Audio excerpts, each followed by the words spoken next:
नमस्कार मंडळी, स्वागत आहे तुमचं माझ्या आजच्या नवीन पॉडकास्ट मध्ये। आजचा आपला विषय आहे दिखाऊ क्वीन म्हणजेच घरकोंबडी मनीश्री।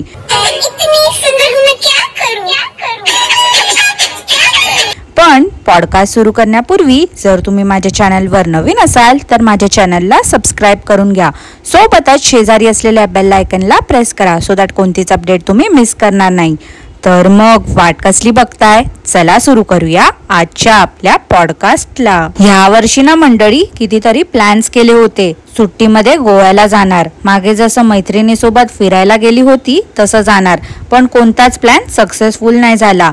अहो माझा नाही हो मंडळी, घर कोंबडीचा। नावाप्रमाणेच ही गर्विष्ठ कोंबडी मुंबईला जशी घरात राहून उड्या मारते तशीच गावी जाऊन पण घरातच होती आणि नको ते उद्योग करत बसली होती। मी तर मस्त गुजरातला 2 ज्योतिर्लिंगचं दर्शन करून आली, पण काय आहे ना, मला मनीश्री सारखं दिखावा करायची सवय नाही ना।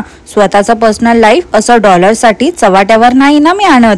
प्रत्येक वाक्यात देवाचं नाव घेऊन लोकांच्या भावनांची खेळत नाही ना मी। पण ह्या मनीश्रीचं कसं आहे, तिने अशा ऑडियन्सला टार्गेट केलं की ज्यांच्या समोर देवाचं नाव घेतलं की लगेच भुलतात। मग काहींना तर ह्या चेटकिनीमध्ये पण देव दिसू लागतो। हसावं की रडावं आता हेच समजेन असं झालंय मला।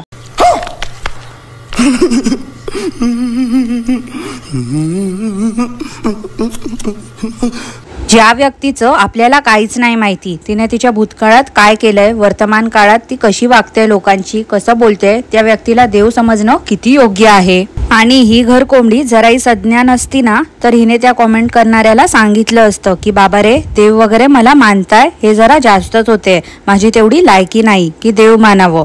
पण कसलं काय, ही घर कोंबडी एवढी गर्विष्ठ आहे, हिला फक्त फुकटचं सगळं हवं असतं। मग त्यात प्रमोशनचे फुकटचे प्रोडक्ट्स बोलू नका, खाणं फिरणं स्पॉन्सर्ड बोलू नका, किंवा कौतुक पण फुकटचंच हवं। अगं बाई, कोण तू, काय अक्कल आहे का तुला? खरंच असे अंधमंद भक्त कमेंट करतात की तूच फेक आयडीज बनवून स्वतःला कमेंट करतेस? अरे बाप रे, ये तो धोती खोल रहा है। मंडळी, तुम्हाला माहिती आहे का, ही घर कोंबडी काय तर म्हणे रात्रीची झोपण्यापूर्वी 1 तास अगोदर फोनला लांब ठेवते स्वतःपासून आणि विचार करते। आता कसले विचार ते तर तिने सांगितले नाही, पण मी आहे ना, मी सांगते, मला माहिती आहे घर कोंबडी कसला विचार करते ते। फेक आयडी बनवून नवीन नावं काय ठेवायची, कोणाच्या व्हिडिओ खाली जाऊन काय कॉमेंट करायची। एकदा सगळं सुचलं की घर कोंबडी घेते फोन हातात आणि रात्रभर ह्या व्हिडिओवरून त्या व्हिडिओवर कमेंट करत सुटते।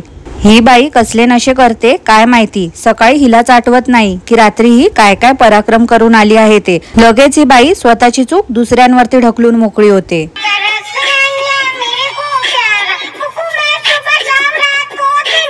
आता मंडळी, हिला 8-10 दिवसा अगोदर एक कॉमेंट आली होती। भक्त हिला बोलत होते, अगं ती प्रणाली व्लॉगर आहे ना, तिच्या चॅनलवर तुझ्यावरतीच जास्त व्हिडिओ आहेत। त्यावर ही अक्कलशून्य बाई बोलते तिला करमत नाही माझ्याशिवाय, आणि ती रोस्टर ही नाही आणि व्लॉगर ही नाही। थांबा मंडळी, मी तुम्हाला आधी ती कॉमेंट दाखवते। अगं ए बाई मनीश्री, देवाने 2 डोळे दिले आहेत ना तुला, दिसतं ना नीट? जरा ये माझ्या चॅनलवर आणि बघ डोळे उघडून। तुझ्यावर फक्त 22 पॉडकास्ट मी केले आहेत। ज्याच्यावर पॉडकास्ट आहे त्याची मी प्लेलिस्ट केली आहे आणि जेव्हा अपलोड करते तेव्हा न चुकता मी ते पॉडकास्ट प्लेलिस्ट मध्ये ऍड करते आणि पॉडकास्टच्या मध्ये ती प्लेलिस्ट मेन्शन देखील करते, सो दॅट जर कोणी नवीन असेल माझ्या चॅनलवर तर त्यांना शोधावं बसत नाही लागणार। लगेच लिंकवर क्लिक केलं की त्या कॅरेक्टरवर केलेलं इतर पॉडकास्ट ते ऐकू शकतात। अगं तू विचार तरी कसा करू शकतेस ग बाई, मला तू आवडतेस, मला तुझ्याशिवाय करमत नाही।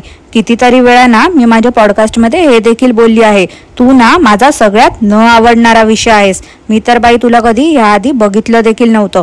सजेशन्स आले तेव्हा कुठे मी तुझे व्हिडिओज बघितले, तेव्हा मला वाटलं तू जरा जास्तच आगाऊ बकरी आहेस, म्हणून तुझ्यावर पॉडकास्ट केलं ग बाई मी। पण काही केलं तू सुधारायचं नावच घेत नाही आहे। आणि बाई अगं असं समजू नकोस की मी तुझे रटाळ व्हिडिओ रोज बघते। मी जेव्हा तुझ्यावर पॉडकास्ट करणार असते ना त्याच दिवशी फास्ट फॉरवर्ड करून तुझे व्हिडिओ बघते।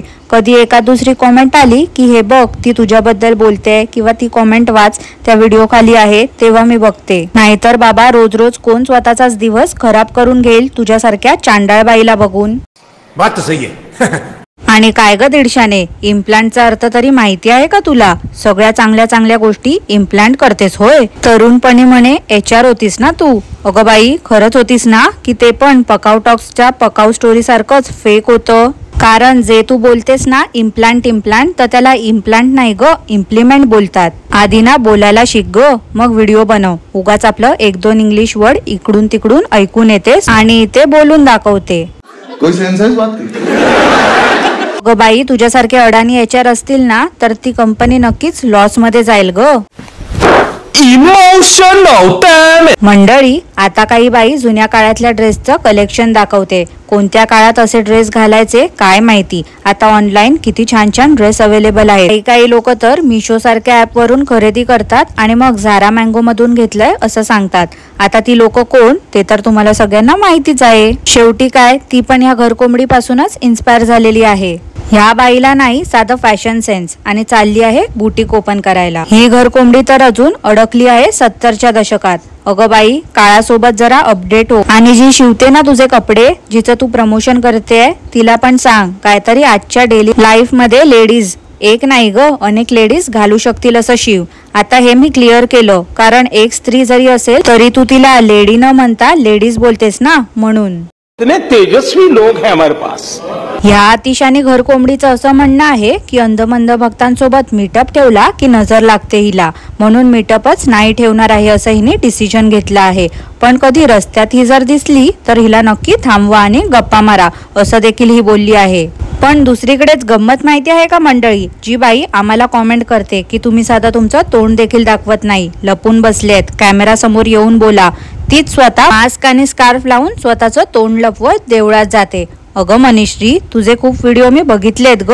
तू जेव्हा पण गावी जातेस ना तेव्हा तोंडावरती मास्क किंवा स्कार्फने गुंडाळून जातेस. असं का ग बाई? गावात असं काय केलंयस तू की तुला तोंड दाखवायला देखील जागा नाही आहे? एवढी कसली भीती वाटते ग तू, की त्या तरुणपणीच्या चुकीमुळे अजून पण तुला तोंड लपवावं लागते? नाही म्हणजे अगं तूच विचार कर ना, जर डोकं तुझ्याकडे असेल तर कसं ओळखणार तुझे अंधमंद भक्त तुला मास्क आणि स्कार्फ मध्ये? मंडळी, तुम्हाला माहिती आहे का, मागे या घरकोंबडीने पण युरोपच्या वांगेवाली सारखं तोंडावर अर्धा किलोचा POP थोपून साडी नेसून पूर्ण दिवसाचं रुटीन दाखवलं होतं. त्या व्हिडिओ मध्ये काय ती ओव्हर ऍक्टिंग सुरू होती ना या बाईची, की काय विचारूच नका. हिला असं वाटते की ही खूप मोठी सेलिब्रिटी आहे. आता काय बाबा, 1 महिन्याची सुट्टी या बाईची संपली, पॅकिंग करते. उद्या वाटते हिचा बर्थडे आहे, तो साजरा करेल आणि येईल मुंबईला. मग परत हिचं तेच सुरू होणार. 1 महिन्याच्या सुट्टीनंतर आले परत मुंबईला. त्याच्यानंतर सुरू होतील घर क्लिनिंग व्लॉग. मी भांडी कशी घासते बघा, मी कपडे कसे धुते बघा, मी फ्रीज कसा साफ केला, यावर 1 महिना तरी लोकांना बोर करेल ही बाई. त्यात परत त्या दस्तुरीला दाखवेल. आता खरं बोलू का मंडळी, जर घरात कोण व्यक्ती वारली ना तर 1 वर्ष तरी कोणता सण साजरा करणं किंवा साठवणीचे पदार्थ, दिवाळीचा फराळ करत नाही कोणी. पण आजकालचे हे जे डेली व्लॉगर्स आहेत ना, क्रिंज डेली व्लॉगर्स, हे खूप ऍडव्हान्स आहेत. आता मी असं नाही बोलत सतत दुःखात राहा, पण निदान ती व्यक्ती आपल्यात नाही आहे त्याची जाणीव तरी असावी, आपल्या लिमिट मध्ये तरी राहावं. पण ह्या बाईकडे बघितलं तर हिचं असं झालंय, हिला पूर्ण रान मोकळं झालंय आणि वाटेल तशी कोणाचाही धाक न राहिल्यासारखी वागते. आता तरी बाई आगाव आहे हे तर आपल्या सगळ्यांना माहितीच आहे. आता मागे कोणी हिच्या मावशीचं कौतुक केलं होतं तर लगेच हिच्या पोटात दुखायला लागलं. घरकोंबडी बोलते तिचं काय एवढं वय नाही आहे, माझ्याहून फक्त 6-7 वर्षांनी मोठी आहे माझी मावशी. अगं बाई, मान्य आहे ती तुझ्यापेक्षा 6-7 वर्षांनी मोठी आहे, पण ती तुझ्यासारखी फेक प्रोडक्टचं प्रमोशन नाही करत ना. नॅचरल ब्युटी आहे तिची. तू कशी सुंदर दिसते ते तुला देखील माहिती आहे. ही सगळी फिल्टरची कमाल आहे. ह्या बाईचं असं आहे, फक्त हिचं कौतुक करायचं, इतर कोणाचंही कौतुक नाही करायचं. आता हिचं पण त्या आरशासारखं झालंय. लॉंग व्हिडिओ मधूनच काहीतरी पार्ट्स कट करते आणि त्याचा शॉर्ट व्हिडिओ तयार करते, मग व्हॉइस ओव्हर देते की झाला हिचा मिनी व्लॉग रेडी. एक व्हिडिओवर $1 कसे छापायचे हे या बाईकडून शिका. मला तर असं वाटते युट्यूब वरती ही नवीन स्कीम आली आहे, एकाच कॉन्टेंटचे 2 व्हिडिओज बनवून त्याच्यावरती $1 छापायचे. मस्त ना? हो मस्त. कसलीच मेहनत नको, आयतं शूट केलेलं आहे त्यातलंच काहीतरी उचलायचं आणि व्हॉइस ओव्हर देऊन अपलोड करायचं. पैशासाठी ना हे लोक वाटेल ते करायला तयार होतील. पैसा ही पैसा होगा. तर मंडळी, ह्याच नोटवर आजचं पॉडकास्ट मी इथेच थांबवते. तुम्हाला आजचं पॉडकास्ट कसं वाटलं ते मला नक्की कॉमेंट करून कळवा. आणि आजचं पॉडकास्ट आवडलं असल्यास लाईक करा, शेअर करा, चॅनलला सबस्क्राईब करायला विसरू नका. सोबतच शेजारी असलेल्या बेल आयकनला प्रेस करा सो दॅट कोणतीच अपडेट तुम्ही मिस करणार नाही. धन्यवाद.